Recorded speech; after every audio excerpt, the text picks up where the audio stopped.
بعد فأعوذ بالله من الشيطان الرجيم بسم الله الرحمن الرحيم وما الحياة الدنيا إلا متاع الغرور قال النبي صلى الله عليه وسلم الدنيا ملؤونة وملؤون ما فيها صدق الله المولانا العظيم আসলে আমি সুর করে বয়ান করি না হযরত রাহমাতুল্লাহি আলাইহি জীবিত থাকাকালীন সময়ে বলছে যে সুর তো নূর নেহি,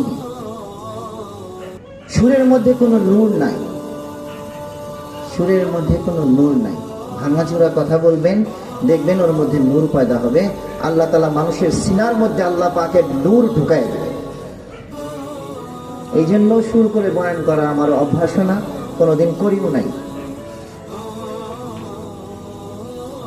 তালিমুস সুন্নাহ মাদ্রাসার উদ্যোগে পঞ্চম বার্ষিকী ইসলামী মহাসম্মেলনের আজকের দ্বিতীয় অধিবেশনের সম্মানিত সভাপতি, প্রধান অতিথি, প্রধান বক্তা, বিশেষ অতিথি হযরত উলামায়ে কেরাম, উপস্থিত আমার বাবারা, ভাইরা, পর্দার আলের মা ও বোনেরা, আসসালামু আলাইকুম ওয়া রাহমাতুল্লাহ। কোনো ভূমিকা না, 20 মিনিট সময় মাত্র। 20 মিনিটের মধ্যে 5 মিনিট অতিবাহিত হয়ে গেছে, 15 মিনিট। এই 15 মিনিটে আসলে কথা বলা তো অনেক কথা বলা যায়, যদি আল্লাহ তাআলা বলেন। দুনিয়া আসলে ধোকার জায়গা। আমি যে আয়াত আপনাদের সামনে বলেছি, এই আলোচ্য আয়াতে আল্লাহ তাআলা বলতেছেন আমাল হায়াতুদ দুনিয়া ইল্লা মাতাউল গুরুর। দুনিয়া হচ্ছে ধোকার সামগ্রী। আল্লাহর নবী জনাবে মুহাম্মদ রাসূলুল্লাহ সাল্লাল্লাহু আলাইহি ওয়াসাল্লাম বলতেছেন আদ-দুনিয়া মালউনাতুন ওয়া মালউনুন মা ফিহা। দুনিয়া হচ্ছে অভিশপ্ত। দুনিয়া কি? অভিশপ্ত। এই অভিশপ্ত দুনিয়াতে, ধোকার দুনিয়াতে আমরা কিছুদিনের জন্য মুসাফির হিসেবে এসেছি। মুসাফির হিসেবে এসেছি কারণ অনেকেই চলে গেছে, চলবা আছে, হাম্পা আছে, যায়েঙ্গে। আমার দাদা চলে গেছে, নানা চলে গেছে, অনেকের বাবা চলে গেছে। আমাকেও একদিন চলে যেতে হবে এই দুনিয়া থেকে। কিন্তু দুনিয়া যে ধোকার সামগ্রী, এটাই আমাদের বুঝে আসে না। আমরা তো দুনিয়াকে মনে করতেছি যে আসল জায়গা। দুনিয়ার বাড়ি গাড়ি, লোভ লালসা, টাকা পয়সা সবকিছুকে আমরা বড় মনে করতেছি। দুনিয়ার সমস্ত নাজ নিয়ামতকে নিজেদের খায়েশের জন্য ব্যবহার করতেছি, কিন্তু মহান আল্লাহ সুবহানাহু ওয়া তাআলার সাথে সম্পর্ক করার যে ইচ্ছা, বাসনা, এটা আমাদের মধ্যে নাই। বিলকুল আমরা আল্লাহকে ভুলে গেছি।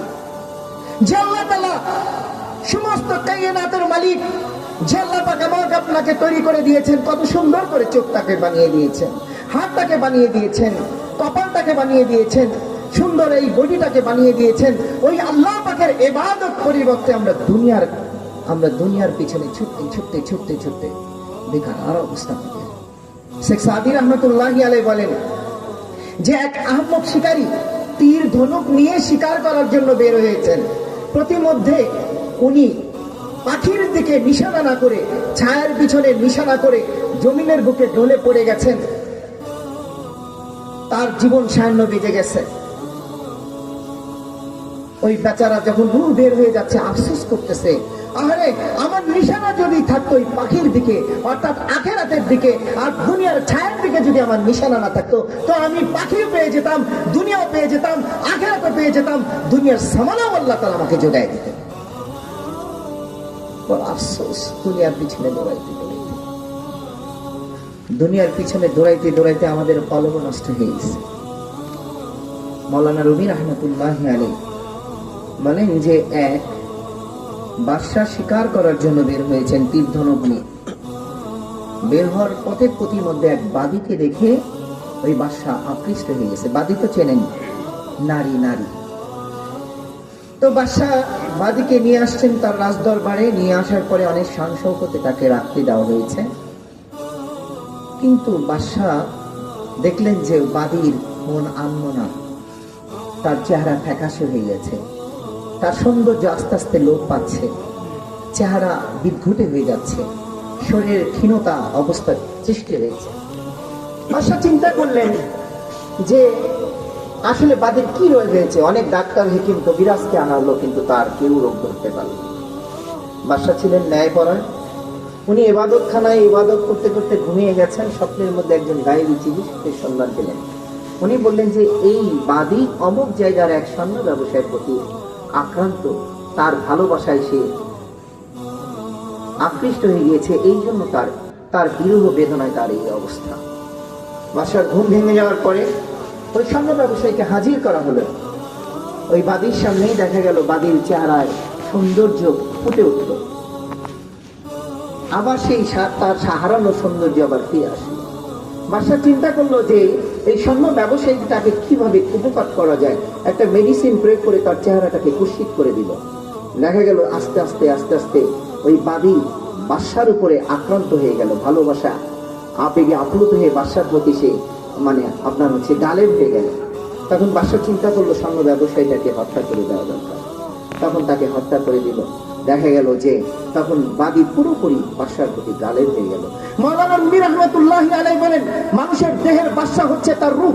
এই রূহ যখন নফস নামক বাদীর উপরে আক্রান্ত হয়ে পড়ে, আর নফস নামক বাদী যখন দুনিয়া নামক স্বর্ণ ব্যবসায়ীর প্রতি আক্রান্ত হয়ে পড়ে, তখন তার কোনো হিতাহিত জ্ঞান থাকে না। তখন দুনিয়ার পিছনে সে ছুটতে থাকে, দুনিয়ার পিছনে ছুটতে থাকে। তখন তার দ্বীন ভালো লাগে না, কোরআন ভালো লাগে না, রাসূল ভালো লাগে না, রাসূলের মহব্বত তার মধ্যে থাকে না, উলামায়ে কেরামের মহব্বত থাকে না, কোরআনের মহব্বত থাকে না, বাইতুল্লাহর মহব্বত তার মধ্যে থাকে না। তখন সে দুনিয়ার প্রতি আকৃষ্ট হয়ে যায়। আর যখন তার রূহ শক্তিশালী হয়ে যায়, মহান মাওলার সাথে তার সম্পর্ক হয়ে যায়, রাত্রের বেলা সে যখন আল্লাহকে ডাকতে থাকে, আল্লাহ বলে ডাক দিতে থাকে, আল্লাহ তাআলা তার কুদরতি হাত ওই বান্দার দিকে প্রসারিত করে ওই বান্দা অনুভব করতে পারে। খোদার কসম বলতেছে, বান্দা যখন রাত্রের বেলা আল্লাহর দিকে মতওয়াজ্জ হয়ে দাঁড়ায় আর আল্লাহকে ডাকতে থাকে, আল্লাহ আল্লাহ আল্লাহ আল্লাহ, লা ইলাহা ইল্লাল্লাহ, লা ইলাহা ইল্লাল্লাহ, লা ইলাহা ইল্লাল্লাহ, সুবহানাল্লাহ বলে বান্দা যখন আল্লাহকে ডাক দেয়, আল্লাহ আল্লাহ আল্লাহ আল্লাহ আল্লাহ আল্লাহ আল্লাহ আল্লাহ বলে বান্দা যখন আল্লাহকে ডাক দেয়, আল্লাহ তাআলা আরশের সমস্ত দরজাগুলো খুলে দিয়ে ওই বান্দার মাথার উপরে কুদরতি হাত রাখে। ওই বান্দা অনুভব করতে পারে, অনুভব করতে পারে। কারণ ওই বান্দা তখন দুনিয়ার সমস্ত কিছু বাদ দিয়ে মহান মালিকের সাথে সম্পর্ক করতে থাকে। মহান মালিকের সাথে যখন তার সম্পর্ক হয়ে যায়, তখন দুনিয়ার কোনো মোহ আর ভালোবাসা তার মধ্যে থাকে না। মাওলা পাকের নূর সিনার মধ্যে গরম হতে থাকে। সে আল্লাহ বলার সাথে সাথে ওই আল্লাহ শব্দ আল্লাহ পাকের আরশ মোল্লা পর্যন্ত ছুটতে থাকে, ছুটতে থাকে, ছুটে ছুটে আল্লাহ পাকের আরশ মোল্লার চারিদিকে ঘুরতে থাকে। ঘুরতে ঘুরতে ঘুরতে ঘুরতে যখন ক্লান্ত হয়ে যায়, আল্লাহ পাক বলে, থামো, আমি আল্লাহ তাআলা ওই বান্দাকে কবুল করে নিয়েছে। কি মহব্বত আর ভালোবাসা! দুনিয়ার ভালোবাসার পিছনে ছুটেছে। ফজরের নামাজ কতদিন কাজা করেছেন, জোহরের নামাজ কতদিন কাজা করেছেন, আসরের নামাজ কতদিন কাজা করেছেন। আল্লাহ তাআলা আপনাকে অপেক্ষায় থাকে। ফজরের নামাজে যখন বান্দা ফজরে যায় না, ফেরেশতারা বলে, আল্লাহ ওই বান্দার আমলনামায় গুনাহ লিখে ফেলি। আল্লাহ পাক বলে, ওয়েট করো, আমার বান্দা আসতে পারে, অপেক্ষা কর। জোহরের সময় হয়ে যায়, ওই বান্দা যখন জোহরের মসজিদে যায় না, ফেরেশতা বলে, লিখি আল্লাহ। আল্লাহ পাক বলে, অপেক্ষা করো। এইভাবে জোহর, আসর, মাগরিব, এশা চলে যায়, ওই বান্দা মসজিদে যায় না। জুমার দিন পর্যন্ত আল্লাহ তাআলা অপেক্ষা করে। যখন জুমার দিনে ওই বান্দা ওযু করে মসজিদের দিকে পা বাড়াইতে থাকে, আল্লাহ পাক বলেন, ও আমার ফেরেশতারা, তোমরা না বলছিলে আমার এই বান্দা মসজিদে আসবে না? আমি আল্লাহ তাআলাকে আমার কুদরতি কপালে সিজদা করবে, পায়ে সিজদা করবে না। দেখো আমার বান্দা আমার মসজিদে আইসা আমার কুদরতি পায়ে সিজদা করছে। আপনি ফজরের নামাজ পড়েছেন, ফজরের নামাজ পড়ে আপনার গুনাহ হয়ে গেছে। গুনাহ হওয়ার পরে আল্লাহ তাআলা ফেরেশতাদেরকে বলে, বান্দা অপেক্ষা কর, আমার এই বান্দার আমলনামায় গুনাহ লিখিস না। বান্দা যখন জোহরের নামাজে মসজিদে পা রাখে, রাইখা মসজিদে ঢুকে, আল্লাহ পাক বলে, দেখ আমার বান্দা ফজরের পরে গুনাহ করছিল, কিন্তু জোহরে মসজিদে আইসা বলছে নামাজের মধ্যে, ওই যে আমরা নামাজের মধ্যে যখন আপনার হচ্ছে দোয়া মাসুরা পড়ি, গফুরুর রহিম, আল্লাহ পাক বলেন যে আমি নাকি গফুরুর রহিম। নামাজ শেষ হওয়ার আগে ওই বান্দার সমস্ত গুনাহগুলোকে আল্লাহ মাফ করে দিয়া মসজিদ থেকে পবিত্র করে বের করে দেন। পবিত্র করে বের করে দেন। এই জন্য ভাই দুনিয়া ধোকার জায়গা, এই দুনিয়া মুসাফির খানা। এখানে কেউ থাকার জন্য আসেন, কেউ থাকবে না। আল্লাহ তাআলা জিসমানি শরীর আমাদের তৈরি করে দিয়েছেন এই দুনিয়াতে থাকার জন্য। দুনিয়াতে থাকার জন্য যে খাবারের দরকার আল্লাহ তাআলা সেটারও ব্যবস্থা করে দিয়েছেন। পাশাপাশি আল্লাহ তাআলা রুহানি খাবারের ব্যবস্থা করে দিয়েছেন। রুহানি খাবার হচ্ছে কোরআন তেলাওয়াত করবেন, নামাজ পড়বেন, তাসবিহ তাহলিল করবেন, দরুদ শরীফ পড়বেন, ইস্তেগফার করবেন। এগুলো রুহানি খাবার, আপনার রূহ শক্তিশালী। দুইটারই প্রয়োজন আছে। রুহানি খাবারের যেমন প্রয়োজন আছে, জিসমানি খাবারের প্রয়োজন আছে। দুনিয়ার যেমন প্রয়োজন আছে, আখিরাত আমাদের জন্য অনন্তকালের জন্য। এই আখিরাতের জন্য আমাদের সামানা দরকার। আখিরাতের জন্য সামানা দরকার না ভাই? আখিরাতের সামানাই তো আমাদের সংগ্রহ করা দরকার, কিন্তু আমরা আখিরাতের সামানার জন্য ব্যস্ত হই না। আমরা করি কি? আমরা দুনিয়ার পিছনে ছুটতে থাকি, দুনিয়ার পিছনে ছুটতে থাকি, দুনিয়ার পিছনে ছুটতে থাকি। বড় আফসোসের বিষয়, বড় আফসোসের বিষয়, এখানে এত বড় একটা মজমা হইতেছে, এখানে লোক নাই। আর এখানে যদি বলতো যে ডিজে পার্টি হবে কিংবা আপনার হচ্ছে সাংস্কৃতিক অনুষ্ঠান থাকবে, লোকের তিল ধারণ করার ক্ষমতা থাকতো না, জায়গা পরিপূর্ণ আয়োজিত হইতো না। যেখানে কোরআনের কথা বলা হবে, রাসূলের কথা বলা হবে, আল্লাহর কথা বলা হবে, যে মহান মালিক আমাকে আপনাকে টিকায় রাখছে, বাঁচায় রাখছে, যে আল্লাহ পাক আমাকে আপনাকে খাবারের ব্যবস্থা করে দেন, যে আল্লাহ সূর্য উঠান, যে আল্লাহ সূর্য ডোবান, যে আল্লাহ আকাশে রাতের তারা এবং চন্দ্র আল্লাহ রাতের আকাশে উঠান, যে আল্লাহ বাতাস, যে আল্লাহ পানিকে, আমাদের সমুদ্রের পানিকে বাষ্পীভূত করে হিমালয়ের পাদদেশে নিয়ে জমা করে রিফাইন করে আবার নদীর মধ্য দিয়ে মিষ্টি পানি প্রবাহিত করে আমার আপনার খাওয়ার ব্যবস্থা করে দিল। ওই আল্লাহ পাকের জন্য যেখানে মানুষ আল্লাহ পাকের কথা বলবে, রাসূলের কথা বলবে, সেখানে লোক নাই। বড় আফসোসের বিষয়, বড় আফসোসের বিষয়। এলাকায় কিন্তু যুবক আর নাই? কিছু যুবক দেখা যাইতেছে এখানে। এই এলাকায় কিন্তু আর মানুষ নাই, আর মানুষ নেই। দিন শিক্ষা করা কি তাদের জন্য ফরজ না? আল্লাহ তাআলা তো এমনও হইতে পারে এখানে যে বক্তাগুলো আসছেন, এমন এক বক্তার মনে করেন যে বয়ানের কারণে ওই ব্যক্তি হেদায়েত প্রাপ্ত হয়ে যেতে পারে, হইতে পারে না? কারণ এই যে এখানে যারা আছেন জান্নাতের বাগিচার মধ্যে সবাই বসে আছেন, সবাই জান্নাতের মধ্যে বসে আছেন। এখান থেকে বের হলেন, জান্নাত থেকে বের হয়ে গেলেন। প্রতিনিয়ত সাকিনা নাজিল হয়, প্রতিনিয়ত। যার চোখ খোলা আছে, যার কান খোলা আছে, ফেরেশতারা কলরব করতে থাকে, কথা বলতে থাকে একজন ফেরেশতা আরেকজন ফেরেশতার সাথে। যার চোখ খোলা আছে, যার কান খোলা আছে, সে দেখতে পারে যে আল্লাহ পাকের আরশ পর্যন্ত এই ফেরেশতারা এই মাহফিল থেকে চলে গেছে। চোখই খোলা নাই, কান খোলা নাই, কি দেখবে? গুনাহ করতে করতে কলবটারে নষ্ট করে ফেলছে। সুদ ঘুষ হারাম খাইতে খাইতে দিলটাকে নষ্ট করে ফেলছে, ঠিক না? তাইলে কি করতে হবে? আল্লাহর দিকে ফিরে আসতে হবে।